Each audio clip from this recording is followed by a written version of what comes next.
Hey, it's Christian. No candle today.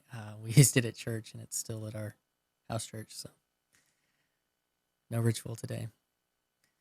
February 1st, this little corner of the internet and how I see it next in the TLC. This week, Jordan Peterson and Ben Shapiro had a conversation on his Jordan Peterson's Daily Wire podcast. And the main brunt of their conversation had to do with postmodernism. And there wasn't a whole lot in the first section that was new or interesting to me, and I actually fell asleep partway through it. And then I woke up, and they were talking about the current state of things. And Peterson kind of came in with this section where he says politics is falling flat. He said top political figures don't get views on YouTube because of my opinion is because they don't have any wisdom or ideas of depth. And Peterson went on to say they're not talking based on first principles. They're based off of polling data or, testing the winds versus at the ARC speakers. And he even contrasted this with political ARC speakers versus kind of first principle ARC speakers. He said the people who spoke on first principles, their videos gained massive traction. And I think Konstantin Kisin from Trigonometry podcast is the greatest example of that. You have a former-ish comedian dissecting culture versus something more on the basis of platitudes. So Ben Shapiro went on to say he sees that even in his own content. And I see that as a pattern. Most of what I see from him in my feeds these days are reactions to shorts. And then even this week, his biggest online endeavor was his appearance on a rap music video that is now number one on iTunes. So that's making sense. And you see that in the Daily Wire and their shift towards culture and first principles with Peterson and Peugeot's shows and making movies and rap songs, moving more into comedy and acting versus political commentary that they've been on for years, since this all 2015, 2016 times. And I think that's very interesting that politics is falling flat in our culture. And it's just another point on the failures and the failings and the crumblings of institutions. So where do we go? Shapiro went on to say that it's hard to find common ground because it's risky, especially for, say, like the progressives, to say out loud that they might agree with a conservative out of fear that they'll be shamed or ostracized in their ideological community. And I will harken back and say this is why when I was first watching Dave Rubin's content back in the mid-10s, it was emotionally moving to me to watch him as a gay man interact in honest, good faith conversation. And as a person that early in the 10s when I was a pastor, how did you have, you just didn't see those conversations. It was contentious and it was scary, honestly, to know what do I do with this theology that I have, but how do I have a conversation with a human? And those conversations weren't happening out in the public space, and they weren't happening really well in even more private spaces in the conservative side of the church. And then we could have conversations about what those conversations may have looked like outside in other churches, and I can't really speak to that because I wasn't a part of that. But they went on to say that the moment for political dialogue has passed. What kind of conversations are productive in this vacuum? Christianity brings common concept of virtue outside of an ideology. It has a virtuous, and I would even go on to say other religions have virtue built into their substructures. The time for large scale, this is Shapiro talking, 30,000 foot institutional conversations is ending, and we need to go back to the campfire. Ben Shapiro talking about TLC and estuary, talking about Paul's project, not even knowing it. I mean, this is interesting times, guys. This is interesting times. Ben also made the point that social media disincentivizes small scale. And this is why Paul's project is so powerful. He is actively pushed against the incentive and reached out to regular people, much like how a good pastor can, and have conversations as opposed to simply or only or mainly seeking status. I had conversation with Paul Vanderklay, not because I was trying to play a game and do the right things for the algo, but because I unknowingly reached out to a community that was real and got connected. It was not the type of virality based on a good idea. It was based off of sharing yourself. And that's the campfire moments. However, there's still no real substitution for an in-person conversation.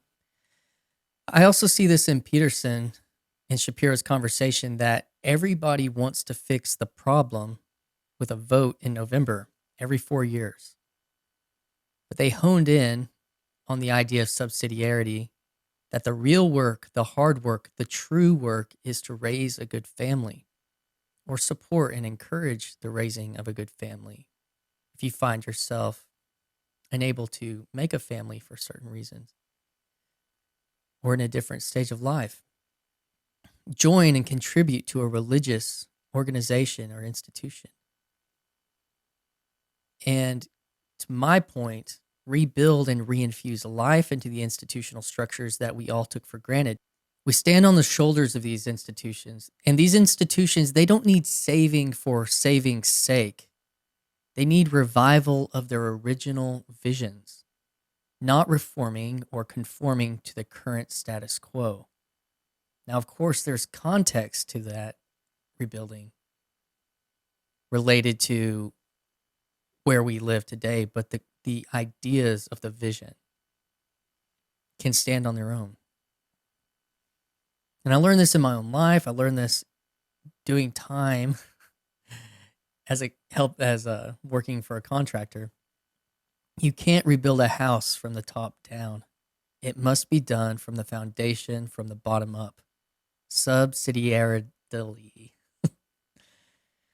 Peterson goes on to say that the sanctity of marriage and the stability of family, there's nothing more important you can do than be faithful to your wife and raise your kids. Secular humanism is too broad and too vague. It must be more micro. Atheism is too nihilistic to garner the purpose of why you must give yourself to your family and raise your kids. It can't just be taken for granted. If you're just a speck of dust in the vastness of space, that doesn't evoke wonder. It evokes despair.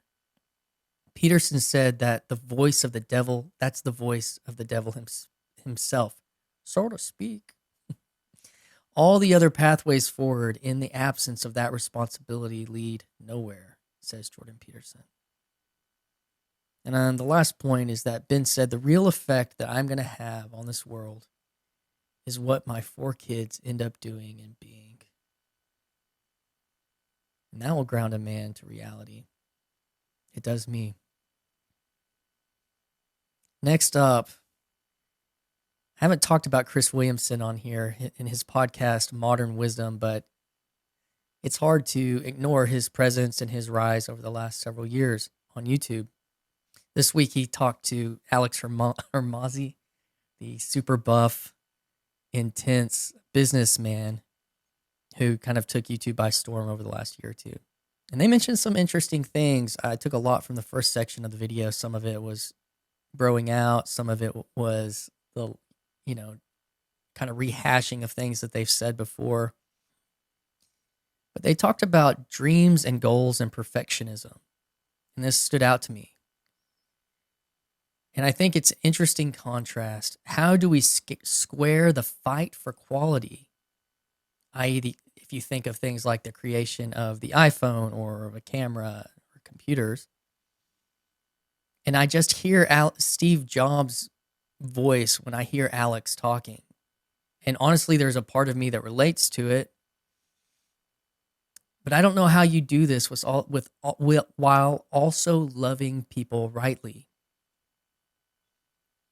Steve Jobs is known for being a harsh critic and an intense person when it came to his ideals and his vision for a product. And I see the same spirit inside of Alex. It's a little different, maybe the public persona that you might see from, say, Elon Musk, but there is a drive for quality and efficiency and excellence that there is something attractive about. Because to take the ideas and the ideal and infuse them into reality is a type of art. And they actually went on to talk about art. Alex points to what is art. And he said he didn't know who said this, but I actually heard Peugeot talking about this recently when talking about art.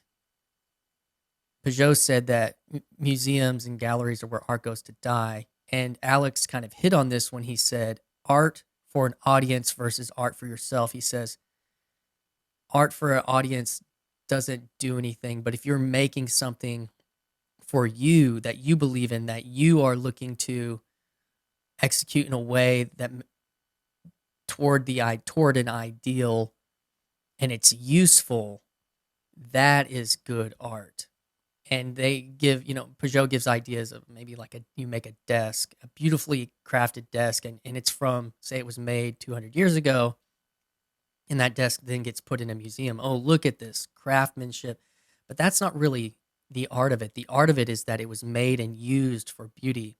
And I see this. I have a brother who is getting into woodworking, and he's taking an old bed frame that my uncle built, and he's turning it into one for him and his family.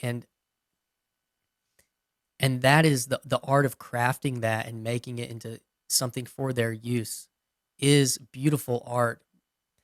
Now, my sister is an artist, and she's made us paintings and drawings that we hang in our house for decoration. And there's more meaning to that than the art you would buy at, say, Target, or art that sits in a museum, though there is purpose to that. It's a secular purpose. And I think we're tricked into thinking that that is art. They went on to say things about leading with clear vision. It pulls people away from like a copy and paste type of relationship with quality. And if a visionary has a clear vision, it gives that person the permission to be themselves. And even when other people don't understand it. And that also resonates with me in a certain type of way. He goes on to say most companies deteriorate when the founders leave because the companies don't, and this is Alex talking, they don't have the same kind of magic. And that's true. Because all the magic gets dispersed into bureaucracy. And they take over the vision, and it's no longer, I loved how he said it, congruent with the vision of the founder. What is this spirit? What is this spirit? I'm curious, your thoughts. And I resonate with this because it's hard to believe that just me in a studio by myself, but a vision is a top-down thing, and I see grand things accomplished in certain spaces. For grand things to be accomplished in certain spaces and in reality, this type of vision is necessary. The iPhone would not exist, all the copies of it, without Steve Jobs' ruthless obsession and devotion to detail and quality. And it changes the world. I remember early ads when the iPhone came out from Samsung. The iPhone killer. No, the iPhone copy. And at this point, you can look at Apple's company and their innovation is not there anymore. They still have a solid product, but their innovation is dissipating. And these guys, Chris Williamson and Alex Ramosi, and people at the Daily Wire, or somebody like Tim Pool, or and then you have even people like Elon Musk. They are the new institution builders. They're not going to save the old institutions. They are replacing them.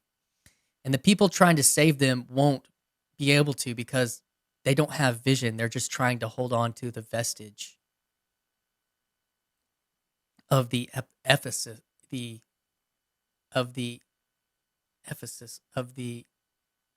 I can't think of the word, artifice of the institution.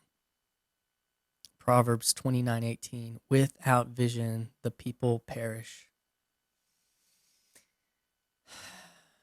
It's true. And that kind of leads me into a point we'll talk about later in about the TLC with Paul Vanderklay and the video that he released today about his vision and project. So I went back in this journey and I reached out to Chad and asked him about some of Luke's early content, because I've been following White Stone Name and Grail Country and some live streams that I've tried to take some part in, though sometimes my time was limited. Or I feel so bad because I have stuff like bubbling inside of me, and it comes out, and it's kind of intense, and I apologize for that to all the people involved in the streams that I'm with. So I have to come back here and kind of push it out slowly. Luke's, it was close to his first rando with Paul. He sent me, and in this space, I found I relate to Luke's story a lot. I told my wife, I think I kind of have a crush on this guy. He's an extroverted Enneagram 4 who processes out loud. My wife is an introverted Enneagram 4. She's an internal processor. So if Luke was my wife, we would never get anything done because we would just talk incessantly, and then we would end up killing each other. But it's very attractive from the outside. And I'm an Enneagram 7 verbal processor. I like new things and interesting ideas and fun conversations. But enough on that. What I guess I've seen the rhythm of Luke, some of his Lukeisms, or even his thesis. I don't know if he's probably taking these obviously things from other places, but I hear it from him. Confessionalism versus creeds. That's going to grow. That is a huge part of what is happening culturally and through mainly places like YouTube, where the walls, the physical walls of the churches and the institutions come down, they're flattened, and they're just lines now across, and you look over and there's orthodoxy, and you look over and there's Catholicism, and you look over there, that's Protestantism, and you're standing in evangelicalism, and you can now see everything much more clearly. You don't have to go through the physical doors. You don't have to go talk to the priest or the pastors of the parish. You can go listen to them for hours. And so all the confessions of these places that keep them, that are the kind of they're kind of the boundaries of them, are starting to dissipate. And so Luke's project is on that front, is his thesis on that is just going to grow. I resonate deeply from where I'm at right now. Show me the God you don't believe in, and I probably don't believe in him either. And I think some fundamentalists, he said this, can be beautiful people. I just think intellectually it's bankrupt. This was what Luke was saying to Paul. And honestly, this is how I've started to kind of feel about a rock concert worship. Beautiful people, lots of friends, lots of community. I see the project as bankrupt as it is, as it exists. But I also think that Christ-inspired rock music around a campfire or in a small group or even as a concert can be fun and good and powerful. And you can even find some transcendency within some of those experiences, but in which I have found plenty in my young life. But it's not a substitute, in my opinion, for historical ways of religious practice in the weekly gathered worship. It's not enough, and it's not a substitute. I believe it can still maybe even be play a role in a certain way, but it's not enough. And I love the conversation he brings up, confessionalism versus creeds. I've been obsessed with the Apostles' Creed since I read Faith and Creed by Alistair McGrath back in probably 2012. It's a short apologetic and a series of books he did, but in its simplicity is what makes it beautiful and powerful for the Christian. And I think it will continue to play more of a role in the breakdown of institutions and the campfire conversations with people where you can find common ground. Whereas confessions are the dividing line, I think this is where Luke, and as myself, admittedly, as an open person, doesn't square with them. And that makes sense to me. In other places in the TLC, on one of Chad, I think, and Neil have Friday morning ramblings or something of that. They brought on Chris from Waves of Obsession to bring him into conversation in the space and share his story. And it was great to hear Chris's story. As we both kind of made our little splashes, his much admittedly bigger than my splash around the same time, like the same weekend. He said he grew up atheist, agnostic, and Peterson got to him. He was nihilistic and in depression, although being surrounded by goodness, he could not embody it. And that led him to take his family to church. And he talked about the simple faith that it took to pray an honest prayer, and then having an undeniable experience that changed him. And life has been a roller coaster ever since. And I wonder, Chris, if roller coaster is a metaphor connected to your waves of obsession. I'd like to know. It's funny to me that in this heady space that is the TLC, when conversations about serving in the church come up, it's kind of cringe to me. Not the people talking about it, but because it seems so grounded and silly when I hear it in close proximity to the philosophy and the meaning conversations. And while at the same time, it isn't silly. Chad and Chris have both mentioned these things like serving in children's ministry or finance committee. And yet they have, and even Job was talking about, I think maybe being an elder, one of the videos I watched recently. Chad, they mention these things. And yet they have found simple beauty in it. Chris went on to talk about teaching children in Sunday school. But I've been on the other side of that as a pastor, and it's just weird hearing this space that's so heady, filled with conversations that are so interesting. It pulls me out of that space into another space. And sometimes the overcomplicatedness of church, of large organizations, can be for the sake of a lot of things that don't matter. And however, I find myself now missing Sunday school for my kids in this certain context I find myself in currently. So it's complicated. And I'm also framing these conversations in this six-phase step that John Mark Comer mentioned in that podcast with Carrie Newhoff. And I discussed that in my previous TLC video, where many of these new converts that are in the TLC are they moving into stage 3 or are they moving into stage 5? Because even Comer said that the differences are hard to distinguish sometimes. And I think that's interesting. Was coming to Christ in the church through the wall of, were they coming to him through the wall of stage 4? Or is it a stage 3 on the journey where they're now entering into kind of like a discipleship?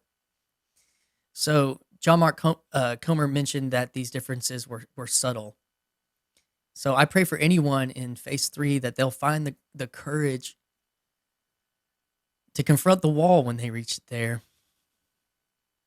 the terrifying wall, and walk through it with honesty and truth, trusting and believing that God will meet them on the other side. So Wednesday's Grail Country, to be or not to be Orthodox? That is the question. That was kind of low.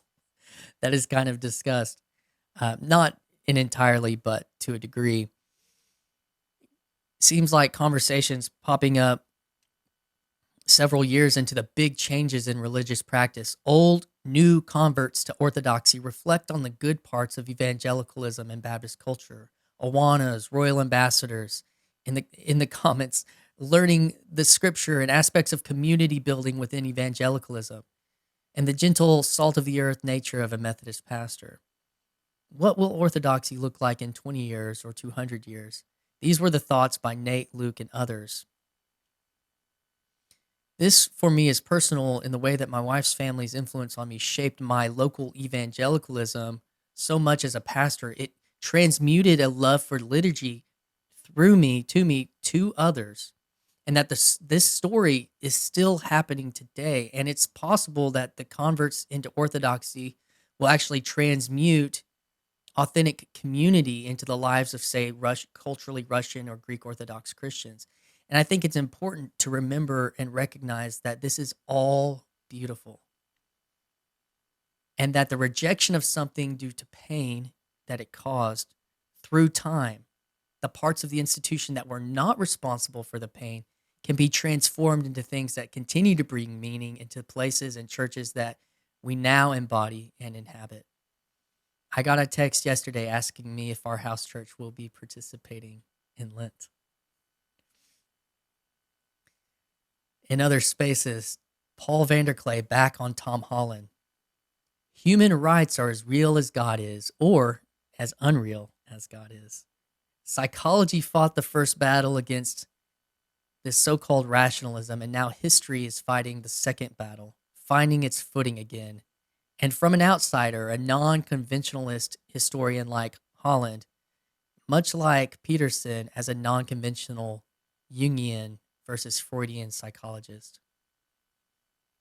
Also in the Paul Vanderklay world, his conversation with Basecamp last week, he said, TLC is not premised around doctrinal agreement. We have a style of relationship. And I don't even know what to say about that, but it's true. A style of relationship. And I would venture to say that's close to what Shapiro was hitting on when he talked about the campfire conversations. He said this about building institutions or church plants or religions in the case of Basecamp. The longer you can put off listing rules, the more modeling you can do and the further you will get along. And I'm kind of in this space with the community, and that means a lot to me. Slow down. Slow down. Trepidation. Conversation. Honesty. Love. And this is tapping back on Luke's conversation or thesis about confessionalism versus creedalism argument that he makes. And I wonder if looking in the customs and the cultures and the traditions of different institutions is different than looking at their confessions as primary sources of wisdom and influence to incorporate into one's own belief and practice or even church. And this is, I would say, a difference between what's happening with the 20-year-old propositional arguments between the conversations people like Redeem Zoomer are having with the Orthodox young 20-somethings.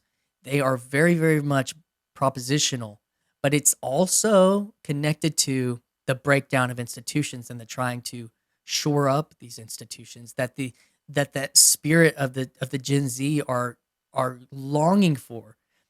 They have even less institutional strength to stand on than than millennials did, and that makes me sad. And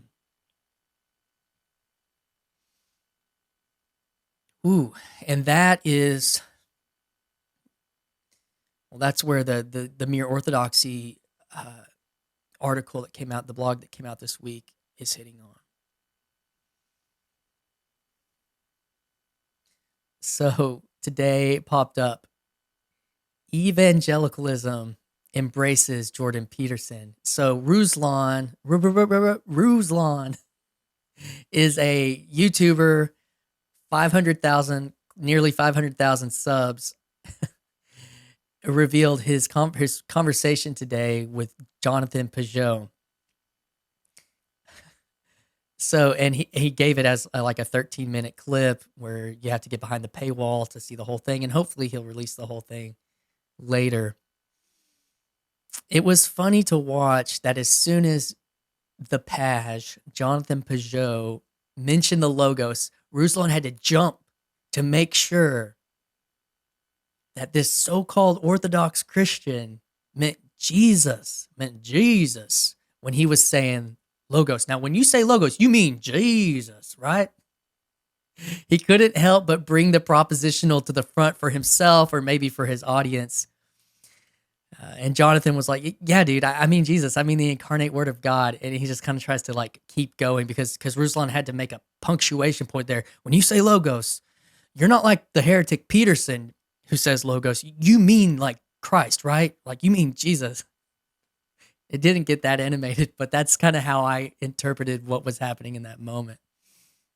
Here you are asking an Orthodox Christian if he's talking. Like he can't even, he's at a place right now where he can't trust that an Orthodox Christian means Jesus when he says Logos. And that's the difference, but that's also the conversation that's coming. Ruslan needed to make sure he was talking to a Christian. And that's just Big Evange being Big Evange. And I would have loved to see the whole interview, but as I said, it's behind the paywall. And hopefully he'll let it out. This was massive to me because this is a shift that we're now seeing and experiencing in the TLC and that I actually kind of represent even in myself. And even somebody maybe like Strange Theology, evangelical types coming out of lurkerdom to play. And how and can we play together is the question. Because I see in people, even in myself, like Luke, who has pain from this world, from the evangelical world, and Paul Vanderklay, who just this morning released his post-evangelical vision of Estuary and the TLC. Like he took a step this morning. And I haven't finished the video because I'm trying to make this one. But in that title, he took a step. And all of this is in relationship to the Mere Orthodoxy blog released this week. And even in our conversation, our rando conversation, he talks about evangelicalism, and it's coming out. It's coming to play.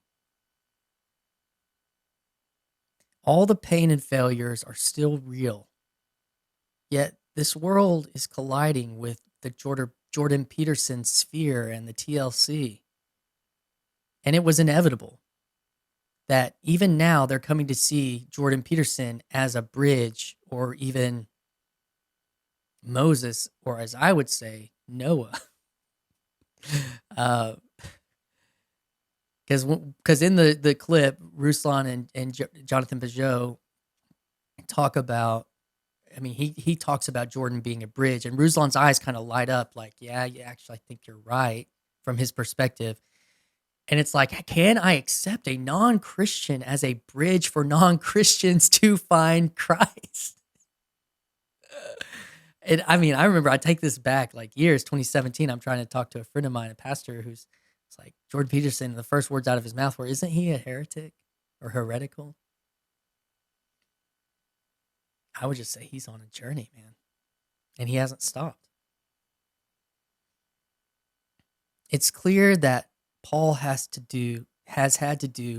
Vanderklay has had to do some internal work in himself, or is doing some, as the not just deconstructed and not just post-evangelicals, but rather actual evangelicals are entering the arena of Jordan Peterson. And I understand why, because this little corner has been a type of refuge from the beast that's Big Evange, from the Willow Creeks and the Mark Driscolls. But as I stated in my video earlier, these are the new uncomfortable campfire conversations that are going to have to take place. We're entering the place that's Peterson allowed the bridges between new atheism and affected liberals and Christians to have conversations, but we're now entering the place where actually it's forcing the Christians, the big evangelical Christians and the disaffected, reconverted or converted evangelicals to now have to have these conversations. And I could be wrong, but I kind of feel like, and I'm just going to say this, I mean, maybe That's a tension people might even have with me in this space. Who is this guy? Where's he coming from? And he kind of smells or drips of this Big Evange thing, that I'm not so sure about. I could be wrong, but I'm self-conscious about it at least. And on that point, I got to be a rando, or at least a mini rando. It was great to meet Paul and talk to him and enter into the hall of randos, even if only for the minor leagues. I wish I could talk to him more about the 90s and the aughts and the pain of watching mega church lottery winners that I think I can see, and the wrestling that he did with this, or how Mere Orthodoxy article actually honors him and his long suffering. Maybe you could say the success he has had in this space is a result of that. And I want to talk to him about what he's learned by rejecting evangelicalism's major impulses and how he's developing the groundwork for something absolutely enormous and yet still small. As mentioned earlier, Ben Shapiro noted that social media only scales up, and Paul Vanderklay has figured out a way to scale it down. And as I was typing this earlier, it made me emotional because it's a truly beautiful story to have watched and witnessed from the sidelines for years and now get to play in it or a small part in it. God bless you, Paul Vanderklay. Till next time.